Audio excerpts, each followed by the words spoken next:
I never imagined that the worst night of my life would become the catalyst for everything that followed. Soaked through from the relentless downpour, I sat hunched on the cold concrete sidewalk with my face buried in my trembling hands, crying like someone who had finally reached the end of their rope. There was nothing left, no job, no apartment to return to, no hope flickering in the distance, just this bone-chilling cold, this suffocating loneliness, and this crushing weight that seemed determined to squeeze every last breath from my chest. I despised myself in that moment. A month ago I'd been a graphic designer with dreams of opening my own creative studio, but tonight I was nothing more than a failure sobbing in the rain while the world kept spinning without me. That's when a sleek black Mercedes pulled up directly in front of me, its bright headlights momentarily blinding my tear-swollen eyes. My first thought was that someone had stopped by mistake, or perhaps they wanted me to move out of their way. But when the driver's side window rolled down with a quiet mechanical hum, I found myself staring at a man whose presence alone seemed to command the space around him. Sharp, angular jawline, penetrating gray eyes that looked almost silver in the streetlight, and an aura of authority that made my breath catch in my throat. His gaze locked onto mine with an intensity that made me feel truly seen for the first time in months. Not just observed but genuinely acknowledged. "Get in," he said, his voice carrying a depth and firmness that sent an involuntary shiver down my spine, despite the authority it held. Yet beneath that commanding tone, I detected something softer, a hint of concern, a trace of humanity hidden behind his composed exterior. I couldn't move. My mind raced with questions about who this stranger was, and why someone driving such an expensive vehicle would want anything to do with a broken person like me sitting in the gutter. But when he leaned slightly forward and repeated with quiet insistence, "You'll freeze out here, get in," my body seemed to make the decision before my brain could catch up. Maybe because I genuinely had nowhere else to go, or maybe because his voice carried a sincerity that nobody had shown me in what felt like forever. With shaking hands, I pulled myself up and slid into the passenger seat. The leather immediately began warming my frozen skin. The heater breathed life back into my numb limbs, and his scent, something like cedar wood mixed with an expensive cologne, that spoke of boardrooms and power, wrapped around me like an unexpected comfort. For the first time all night, I felt a semblance of safety. He didn't speak initially, just pulled back into traffic and drove with steady confidence while I assumed he was contemplating what to say to the mess of a human he'd just rescued. Meanwhile, I used my peripheral vision to study him, his strong jawline, that looked like it had been carved from marble, his calm expression that revealed nothing of his thoughts, and his muscular forearms flexing subtly as he gripped the steering wheel with practiced ease. "I'm Clark," he announced suddenly without taking his eyes off the road ahead. "CEO of Sterling Innovations." My heart stuttered in my chest. CEO? This wasn't just any businessman. This was the owner of the tech company whose massive billboards dominated the city skyline. This was the man featured in business magazines and interviewed on financial news channels. And he'd just picked up a crying stranger from the street. My voice came out as barely more than a whisper when I managed to respond. "I'm Kyson." He nodded once in acknowledgement, a simple gesture that somehow felt weighted with meaning. He didn't probe into who I was, what I did for work, or why I'd been breaking down on a public sidewalk. No judgment clouded his expression. No morbid curiosity lit his eyes. Just a quiet acceptance that left me more confused than comforted, because people simply didn't behave this way toward complete strangers. When the car descended into the basement parking garage of a towering glass building and stopped in front of a private elevator, Clark finally turned to look at me directly. "Stay here tonight. Tomorrow we'll figure things out." I sat there completely stunned. Figure things out? What did that even mean?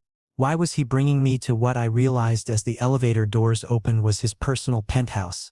Why would someone of his status trust a total stranger not to rob him blind? But when I searched his gray eyes for deception or ulterior motives, I found none. Only a quiet assurance radiated from him, an unspoken promise that I was safe here. Later that night, as I lay in a guest bedroom on the softest mattress I'd ever experienced, I allowed myself to believe for the first time in weeks that perhaps, just perhaps, my life wasn't completely over. The penthouse was unlike anything I'd ever seen outside of luxury magazines. Floor-to-ceiling windows offered a panoramic view of the glittering city below. Modern art adorned walls that seemed to stretch endlessly upward, and every surface gleamed with the kind of pristine cleanliness that only professional housekeepers could maintain. As I made my way to the bedroom Clark had indicated, my wet shoes squeaking embarrassingly against marble floors, I couldn't shake the surreal feeling that I'd somehow stumbled into someone else's reality. The guest room alone was larger than my entire former studio apartments. A king-sized bed dominated the space with plush white linens that looked cloud-soft. A sitting area featured a designer couch, facing yet another massive window, and an ensuite bathroom sparkled with chrome fixtures and heated floors that my frozen toes appreciated immediately. I stood in the doorway for a long moment, almost afraid to enter and disturb the perfection before me. "There are clothes in the closet that should fit you."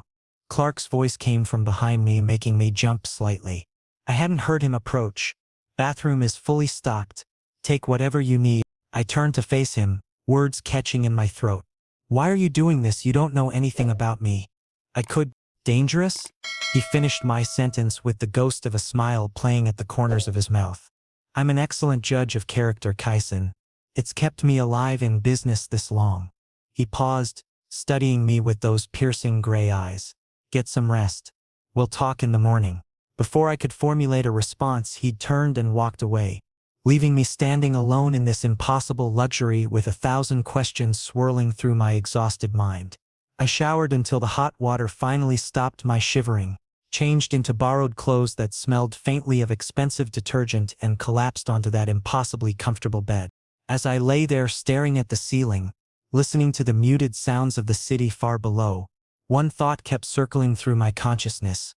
My life had just changed forever, and I had no idea whether I should be terrified or grateful. Morning sunlight streaming through floor-to-ceiling windows pulled me from the deepest sleep I'd experienced in months.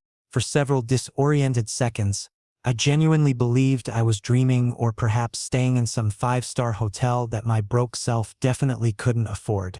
The guest room looked even more impressive in daylight, tasteful modern furniture, abstract paintings that probably cost more than a year of my former salary, and that breathtaking city skyline stretched out beyond the glass like a living photograph. The bed beneath me felt like sleeping on clouds, but as consciousness fully returned and yesterday's events came flooding back, reality crashed over me with renewed force. Yes, I was in a CEO's penthouse. Yes, a powerful stranger had rescued me from the street, but I was still the same broken, unemployed, homeless person who had nobody left in the world. After freshening up in the luxurious bathroom, I ventured nervously into the main living area, where Clark was already stationed at the dining table. He wore a crisp white dress shirt with sleeves rolled precisely to his elbows, his attention fixed on a laptop screen with laser focus. Morning light illuminated his features in a way that made him look almost ethereal, dangerously handsome in a way that seemed almost unfair. When he sensed my presence, he glanced up briefly and stated without preamble, "Coffee's ready. Breakfast is on the table." My brain short-circuited slightly. How could someone behave so casually after inviting a complete stranger to spend the night in their home? How did he maintain such perfect composure while I was internally spiraling? I approached the table cautiously and discovered fresh croissants, still warm from a bakery, perfectly cooked eggs, fresh fruit arranged artistically, and coffee that smelled like it came from some exclusive cafe. All this for me. I sat down hesitantly and began eating, though each bite felt uncomfortable with Clark's overwhelming presence filling the room like static electricity. After several minutes of charged silence, Clark closed his laptop with a decisive click, crossed his arms, and gave me his complete attention. "Tell me what happened." Every cell in my body wanted to flee. I considered lying, thanking him politely for his hospitality, and disappearing before I embarrassed myself further. But something in those steady gray eyes made deception impossible. He waited with seemingly infinite patience, as though he had all the time in the world to hear my pathetic story. Eventually, the dam inside me broke completely. I told him everything: how my boss Jason had stolen my best design project and presented it to the company under his own name, how he'd fired me with accusations of incompetence when I tried to protest, how my girlfriend Mia had abandoned me the moment my bank account emptied and run off with someone who could actually afford to take her to expensive restaurants, and how I'd started believing I was fundamentally worthless as a human being. Clark didn't interrupt once. He simply listened with an unreadable expression that gave away nothing of his thoughts. When I finally finished my humiliating confession, he delivered a single statement that nearly broke me. You were betrayed by people you trusted. That doesn't make you worthless. That makes them cowards. Tears burned behind my eyes. Such simple words, yet they carried more validation than I'd received from anyone in months. Someone, and not just anyone, but someone as accomplished as Clark, had actually seen my pain and acknowledged it without dismissal or platitudes. Then Clark said something that made my entire world tilt sideways. Work for me, Kaisen. I stared at him in shock. What? You're talented. I looked up your portfolio online last night, he explained with casual confidence, as though researching random strangers he picked up off the street was perfectly normal behavior. I found the designs you posted on your old Behance account before everything fell apart. They're genuinely impressive, superior to at least half the work produced by people in my creative department. I need someone with your skill set, and you clearly need stability. This arrangement benefits us both. My heart hammered against my ribcage. Portfolio. He'd actually taken time from his undoubtedly busy schedule to investigate my work. Why would someone so successful care enough to do that? You don't even know me, Clark. 24 hours ago we were complete strangers. A subtle smile touched his lips, barely visible but definitely there, before fading like smoke.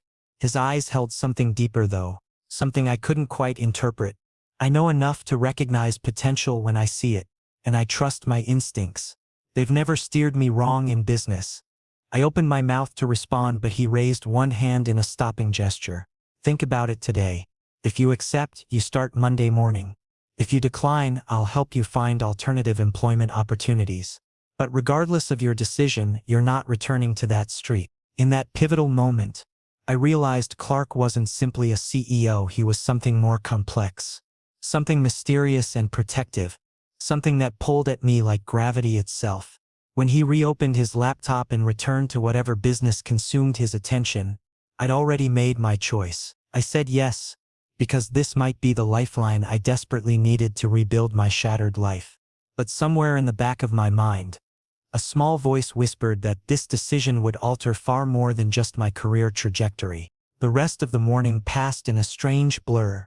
Clark made several phone calls in a language I didn't recognize, typed emails with machine-like efficiency, and occasionally asked if I needed anything with that same courteous distance he maintained. I mostly sat on the designer couch pretending to look at my phone while secretly observing him, trying to understand what motivated someone at his level to care about someone at mine.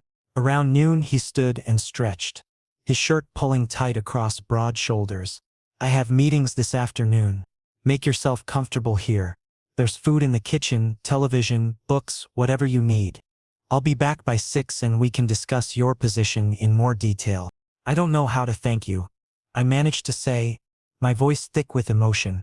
Clark paused at the door, turning back to look at me with an expression I couldn't read. You don't need to thank me, Kaisen. Just show up Monday ready to prove those instincts of mine weren't mistaken. Then he was gone, leaving me alone in his pristine penthouse with the weight of impossible gratitude pressing down on my chest and the terrifying hope that maybe, just maybe, I deserved this second chance. Within my first 2 weeks at Sterling Innovations, I learned that working directly under Clark was an experience unlike any other professional environment I'd encountered. He'd placed me in the creative department with the title of assistant designer, but the position functioned nothing like a typical junior role. I attended every major meeting where Clark needed creative input, contributed to pitch decks for multi-million-dollar clients, and worst of all, spent extended hours working alongside him when everyone else had gone home. The other employees noticed immediately. Whispered conversations died when I walked past in hallways. Curious stares followed me through the cafeteria, and bathroom gossip reached my ears more than once. Who is this Kaisen guy? Where did he even come from? Why does Clark give him so much attention? Do you think he slept his way into this job? Hearing those accusations felt like swallowing broken glass. But Clark seemed utterly immune to office politics. Whenever someone questioned my work quality during meetings, he'd silence them with a single cold glare that could freeze fire. When a senior designer tried dismissing my ideas during a brainstorming session, Clark personally defended my concepts with sharp logic that left no room for argument. His protection should have felt reassuring, but instead it made me increasingly uncomfortable because I wasn't entirely convinced I deserved any of it. One Friday evening around 10 o'clock, Clark and I were alone in the main conference room working on a crucial pitch for a potential client worth 8 figures. Exhaustion dragged at every muscle in my body. My eyes burned from staring at design software for hours. My back ached from hunching over my laptop, and my brain felt like it was operating through thick fog. Meanwhile, Clark appeared completely fresh, as focused and energized as though he'd just started his workday instead of being 14 hours into it. He leaned back in his chair, studied the mock-ups displayed across multiple monitors, and delivered his assessment. "You're better at this than you think, Kaisen. This concept you've created is exactly what we needed." My heart performed an odd skip in my chest. This transcended simple compliment territory. This was genuine professional validation. Since Jason's betrayal, no one in a position of authority had recognized my talent with such straightforward sincerity. And hearing it from Clark, someone who managed Fortune 500 accounts and had built an empire from nothing, meant everything. "Thank you," I whispered, barely managing to get the words out past the emotion tightening my throat. Clark closed his laptop with finality, swiveled his chair to face me completely, and fixed me with his full attention. "Kaisen, I didn't bring you here solely because you're talented." My pulse accelerated instantly. "Then why?" He took several seconds before responding, his gray eyes studying me like I was a puzzle he was attempting to solve. When he finally spoke, his voice carried unexpected vulnerability. "Because that night in the rain, I saw someone who reminded me of myself 5 years ago, lost, broken, but still breathing somehow. Still fighting even when fighting seemed pointless. And I couldn't just drive past that." His words hit me with surprising emotional force. Clark, powerful, successful, seemingly invincible Clark, had once been where I was now. The revelation reshaped everything I thought I understood about him. But before I could ask for details, he stood abruptly and changed the subject. "Let's go, I'll drop you home." We drove through mostly empty streets in that same black Mercedes, where this strange journey had begun. City lights painted streaks across the windshield. Soft jazz played quietly from expensive speakers, and silence stretched between us.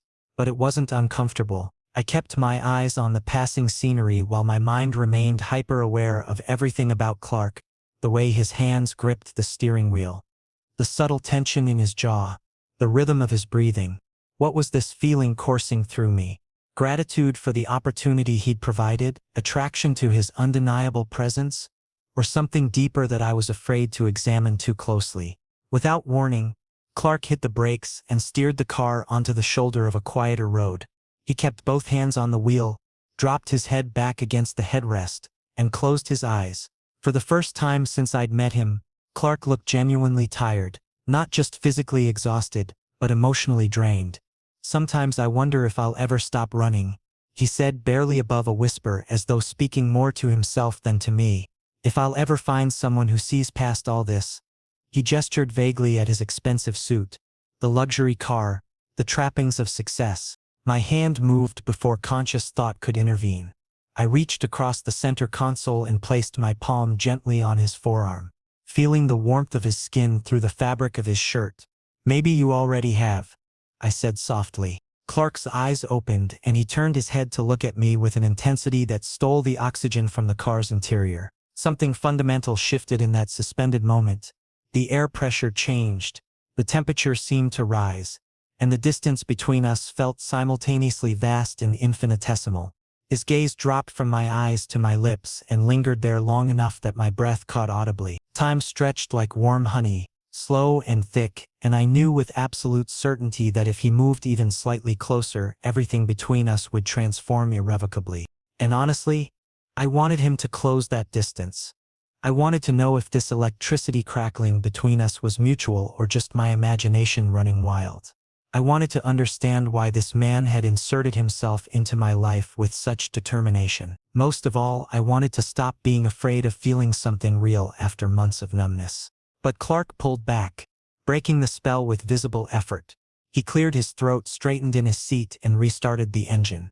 "I should get you home. It's late." The rest of the drive passed in weighted silence. When he finally pulled up outside the modest apartment he'd helped me secure, I hesitated before getting out. "Clark?" "Yes? Thank you. For everything. For seeing me when I was invisible." He didn't respond verbally, just nodded once with an expression I couldn't decipher. As I walked toward my building and heard his car pull away, I realized that whatever was growing between us had already moved far beyond simple employer-employee dynamics. We were crossing into territory that felt dangerous, exhilarating, and absolutely inevitable. I just hoped we were both ready for wherever this road was leading. After that night in the car, everything shifted between us, though neither of us dared to name what was happening. Clark began spending significantly more time with me. Spontaneous dinners at upscale restaurants. After work where our conversations drifted far beyond business strategy into discussions about childhood memories, unfulfilled dreams, and the fears we'd never shared with anyone else. On weekends he'd send casual text messages asking if I was free for a drive, and I never found the strength to decline. Sometimes he'd appear in my office between meetings, not saying a word, just leaving a fresh coffee on my desk before disappearing, as though my mere presence provided some kind of peace his high-pressure life couldn't offer anywhere else. Meanwhile, I was losing my mind trying to decode what was unfolding between us. Was this friendship, professional mentorship, or something far more complicated that we were both too terrified to acknowledge out loud? One Saturday evening, Clark invited me to his penthouse under the pretense of reviewing Monday's client presentation, but when I arrived there were no laptops, no project files, no work materials anywhere in sight. Just 2 glasses of red wine waiting by the floor-to-ceiling windows, soft lighting casting shadows across the modern furniture, and Clark himself dressed in a casual black turtleneck and dark jeans instead of his usual corporate armor. For the first time since I'd met him, he looked approachable, almost vulnerable, startlingly human. We stood on the balcony watching the city lights shimmer below like fallen stars, and Clark began sharing pieces of his past that went far deeper than surface-level biography. He told me about his first serious relationship with a man named Adrian who had systematically manipulated him emotionally, exploited his financial resources, and then abandoned him completely when Clark's first startup venture collapsed spectacularly. He described how that betrayal had prompted him to construct impenetrable walls around his heart, how he'd convinced himself that solitude was safer than connection, and how seeing me crying in the rain that night had cracked something open inside him, making him believe for the first time in years that perhaps he wasn't destined to be alone forever.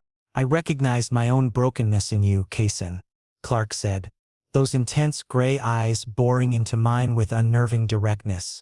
"Shattered, abandoned, but somehow still refusing to quit, still drawing breath, and I physically couldn't just drive away and leave you there." Tears welled up unexpectedly, blurring my vision. This level of raw vulnerability from someone as guarded as Clark felt almost sacred, like witnessing something I had no right to see. Nobody had ever looked at me with such profound understanding, had ever truly felt my pain as their own. "You rescued me, Clark," I managed to whisper through the tightness in my throat. "You literally dragged me back from the edge." His hand found mine, gripping with almost desperate intensity as though he needed the physical contact to anchor himself. "No, Kaysen. You're the one who saved me. You reminded me that feeling things doesn't make you weak, that trusting someone again is actually possible." Then he did something I'd never anticipated. He pulled me closer until our foreheads pressed together, our breathing synchronized, and in that suspended moment the entire world outside ceased to exist. We were just 2 damaged souls searching for healing in each other's brokenness. "Kaysen," Clark breathed, his voice rough with emotion. "Yes? May I kiss you?" My heart launched into such violent pounding that I genuinely worried it might burst through my ribcage. But I nodded, because I wanted this just as desperately as he seemed to. I needed him to show me through actions better than words that I mattered to him. When his lips finally met mine, the kiss was slow, deep, and achingly intense, like he'd been fantasizing about this moment for months. His lips were soft yet demanding, one hand cradling the back of my neck to hold me in place while I surrendered completely to the sensation. This transcended mere physical attraction. It felt emotional, almost spiritual. It was both of us letting go of our defenses simultaneously. When we finally broke apart, both gasping for air, genuine fear flickered in Clark's eyes. What if I ruin this? What if I end up hurting you the way everyone else has? I framed his face with both hands, forcing him to maintain eye contact. Then I'll recover, Clark. The same way I've survived everything else. But I refuse to walk away from you. I absolutely refuse. That night we held each other in our arms, in our hearts, in ways that felt like unspoken promises. This was our beginning. The following weeks brought a deepening intimacy that terrified and thrilled me in equal measure. Clark opened up about his struggles with anxiety that he'd hidden behind professional competence for years. I shared my complicated relationship with my estranged father, who'd never believed I could succeed. We learned each other's quirks, how Clark couldn't function before his first coffee, how I unconsciously hummed while working on designs, how we both suffered from insomnia and found comfort in 3 a.m. phone conversation. One rainy Thursday evening, we were working late again when Clark suddenly closed his laptop with finality. I need to tell you something I've never told anyone. My stomach clenched with apprehension. Okay. When I was building Sterling Innovations, I made choices I'm not proud of. I stepped on people, crushed competitors without mercy, prioritized success over ethics. His jaw tightened.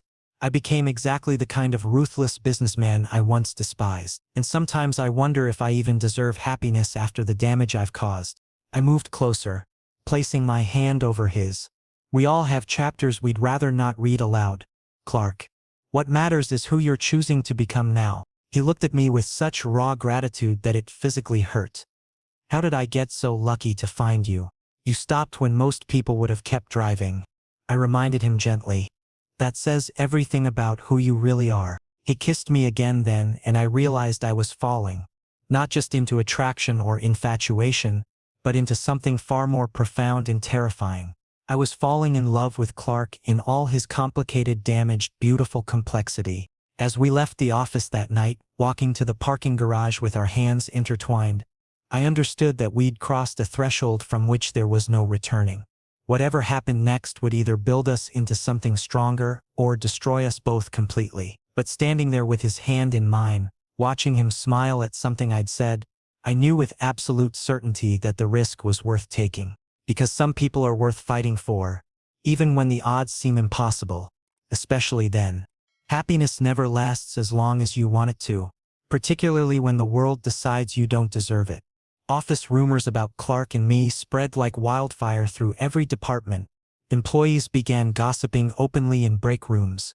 Several filed formal HR complaints about alleged favoritism, and worst of all, the board of directors took notice.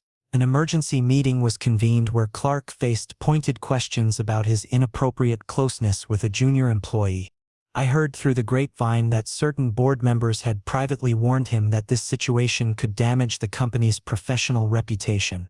But the real storm arrived on a Monday morning when Clark's ex-boyfriend Marcus Davenport materialized in the lobby like a vengeful ghost from the past. He was tall, impeccably dressed in designer clothes, and carried himself with the dangerous charm of someone who knew exactly how attractive he was. Marcus also happened to be the CEO of a rival technology company, and the confident way he strode through Sterling Innovations made it abundantly clear he wasn't here for a friendly social call.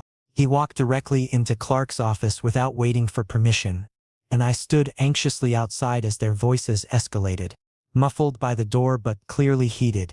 When the door finally swung open, Marcus emerged wearing a smile that made my skin crawl. He noticed me immediately, stopped, and approached with theatrical friendliness. "So you're the replacement model," the shiny new distraction Clark's been playing with. Anger flared hot in my chest. Before I could formulate a response, Clark appeared behind him, positioning himself protectively between us. "Leave my office immediately, Marcus." Marcus laughed with exaggerated amusement. "Still playing the noble protector, I see. Some patterns never break." He glanced at me with mock sympathy. "Savor it while it lasts, sweetheart. Clark has a well-documented history of growing bored with his toys. I have first-hand experience. You have 10 seconds to exit this building before I have security escort you out," Clark said, his voice carrying an edge I'd never heard before. Marcus raised his hands in theatrical surrender. "Fine. Fine. I'm leaving. But remember something, Clark. I possess knowledge about all your dirty little secrets. Every single skeleton in your closet. And if you don't cooperate with what I want, the entire world will hear about them too. The threat hung in the air like poison gas. After Marcus departed, I looked at Clark and saw genuine fear in his expression for the first time. His jaw clenched tight, hands balled into fists. A storm raging behind his eyes. That evening at the penthouse, I couldn't contain my concern any longer. Clark, what does Marcus know? What secrets is he threatening you with? He set down his whiskey glass with a heavy thud and took several deep breaths. The silence stretched painfully long. Finally, he met my eyes, and I saw guilt written across every feature. I've done things, Kaisen. Terrible things I've never been proud of. Things that could obliterate everything I've built. What kinds of things? I demanded, needing the truth despite my fear of it. He closed his eyes and began his confession. 5 years ago, when I was launching Sterling Innovations, I deliberately sabotaged Marcus's startup company. We were partners back then, both professionally and romantically. We'd started developing a tech project together, but when our visions began conflicting, I made a calculated decision to destroy him. I secretly manipulated our investors, provided them with fabricated evidence against Marcus, got his funding pulled, and watched his company collapse. Then I took the technology we'd developed together and launched my own empire on its foundation. My heart sank into my stomach. You betrayed him completely. Yes, Clark acknowledged without making excuses. I betrayed him in business and in our relationship. I abandoned him at his absolute lowest point. I prioritized my own success over everything else, including basic human decency. And now Marcus wants revenge. And he has proof, documents, email chains, recorded conversations. If he releases everything publicly, my company, my reputation, everything will be destroyed. My mind reeled trying to process this revelation. Clark wasn't perfect. He was human, flawed, someone who'd made devastating choices out of ambition and fear. But part of me understood that survival sometimes drives people to unconscionable decisions. I reached for his hand. We'll fight this together, Clark. He looked genuinely shocked. You don't hate me. I won't pretend what you did was acceptable. It wasn't. But I also know you're not that person anymore. And I can't abandon you to face this alone. I squeezed his hand firmly. You didn't leave me when I was broken. Now it's my turn to stand by you. Clark pulled me into an embrace so tight I could barely breathe.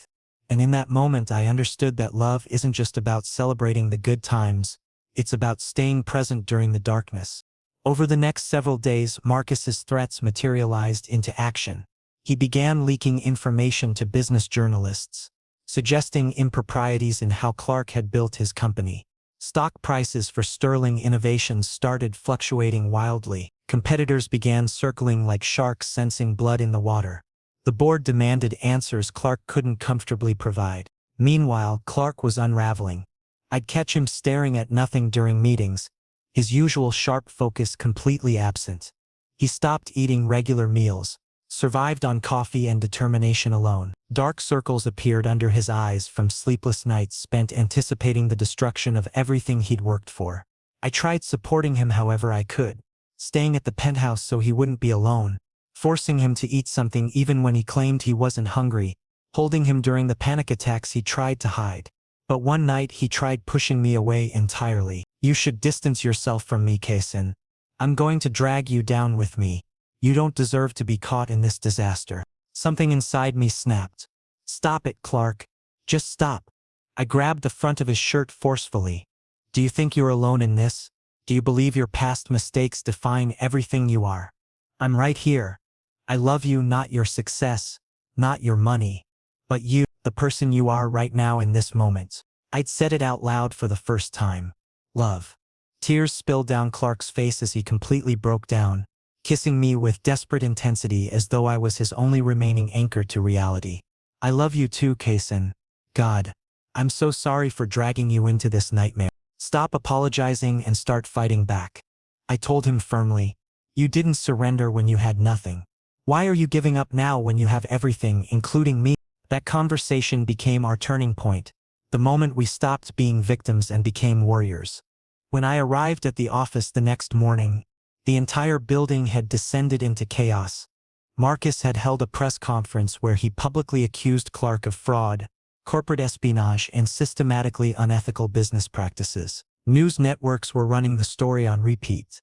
Social media hashtags like Sterling scandal and Clark exposed were trending nationally, and journalists had surrounded the building with cameras and microphones thrust at anyone who emerged. The company's stock price was in freefall, and employees were panicking. Some had already started updating their resumes and reaching out to competitors. Clark was barricaded in his office, surrounded by expensive lawyers and a crisis management PR team, but I could see through the glass walls that he was crumbling internally. He looked like he hadn't slept at all.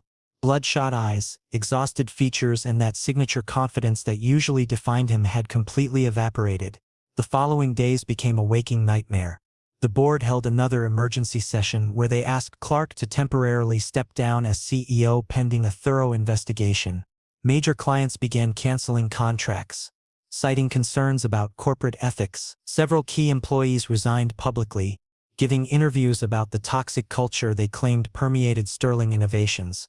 And every day I watched Clark deteriorate a little more. He'd sit alone in the penthouse, drowning in guilt and self-recrimination, refusing to eat or sleep properly, just existing in this horrible limbo of waiting for the final blow. I did everything possible to keep him functional.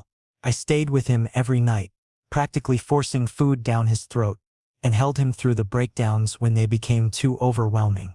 But one evening he tried to push me away for good. "You need to leave me, Kyson. I'm poison. I'll destroy your life too. You shouldn't be anywhere near this catastrophe." Real anger surged through me for the first time in our relationship. "Shut your mouth, Clark. Just shut up." I grabbed his collar and got right in his face. "Do you honestly believe you're fighting this alone? Do you think your past defines your entire worth as a human being? I'm standing right here. I love you, not your achievements, not your wealth, but your imperfect, flawed, beautiful self." Tears streamed down Clark's face as he completely shattered emotionally. He kissed me with such desperate hunger, as though I was the last solid thing in his collapsing universe. "I love you too, Kyson. I'm so sorry for pulling you into this mess. Stop apologizing and start strategizing." I insisted. "You didn't quit when you were nobody. Why are you surrendering now when you have resources and you have me?" That's when we formulated our counterattack. I began secretly investigating Marcus's background, his business history, his financial dealings, every professional relationship he'd ever had. What I discovered was illuminating. Marcus had repeatedly sabotaged his own competitors using methods far more ruthless than anything Clark had done. He'd stolen intellectual property, bribed government officials for favorable contracts, and engaged in systematic tax fraud that he'd carefully hidden behind shell corporations. We compiled evidence meticulously: bank records, email correspondences, testimony from people Marcus had wronged over the years. We brought in forensic accountants who could trace the money trails and hired investigators who specialized in corporate malfeasance. It took weeks of exhausting work, countless sleepless nights, and every resource Clark could marshal. When we finally took everything to court, armed with legal representation that cost more than most people earn in a lifetime, the truth emerged like sunlight burning through fog. Marcus's accusations against Clark were exposed as a revenge scheme built partially on distorted facts and partially on outright fabrications. More importantly, Marcus's own extensive criminal activities came to light, evidence so damning that prosecutors immediately began preparing charges against him. The media narrative shifted dramatically. Headlines that had crucified Clark now praised his transparency and cooperation with authorities. Sterling Innovations' stock price began recovering as investors regained confidence. Employees who'd fled started returning with apologies. The board reinstated Clark with renewed support, though with new oversight measures that he accepted gracefully. But the real transformation happened internally. Clark emerged from the scandal fundamentally changed, more humble, more aware of his impact on others, more human. He established an ethics committee at Sterling Innovations, implemented whistleblower protections, and personally apologized to several people he'd wronged during his ruthless climb to success. He would never be perfect, but he was genuinely trying to become better. 3 months later, standing on Clark's penthouse balcony with his strong arms wrapped securely around my waist, I found myself thinking about that night in the rain. the broken version of myself who'd been contemplating whether life was even worth continuing. "Thank you for refusing to give up on me," Clark whispered against my ear, his chin resting comfortably on my shoulder. I smiled and interlaced my fingers with his. "Thank you for stopping that night, for seeing me when I was invisible, for giving me reasons to keep fighting." Clark turned me around gently and pressed a soft kiss to my forehead. "You know the entire office is aware we're together now, right? The gossip has started up again. Let them talk," I responded with newfound confidence. "I'm finished hiding. I'm done feeling ashamed about loving you." Clark smiled, that rare, genuine expression he reserved exclusively for private moments with me. "I genuinely believed I was meant to be alone forever.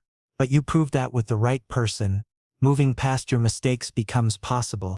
And you proved to me that we deserve happiness regardless of where we've been or what we've survived." We looked into each other's eyes, two formerly broken souls actively healing each other through choice and commitment. This wasn't a fairy tale romance with perfect characters and easy resolutions. It was messy, complicated, and painfully real. But it was authentically ours. Clark kissed me again, deeply, passionately, full of unspoken promises about our future. And I knew with absolute certainty that regardless of what challenges emerged ahead, regardless of what the world thought about us, we would face everything together. And that was enough. More than enough. Sometimes the worst night of your life becomes the doorway to everything you never knew you needed. Sometimes the person who saves you is the one who needs saving just as desperately. Sometimes love isn't about perfection. It's about choosing each other repeatedly, especially when choosing feels impossibly hard. As the city lights twinkled below us and Clark held me close, I understood that our story wasn't ending here. It was only beginning. And whatever came next, we would write it together.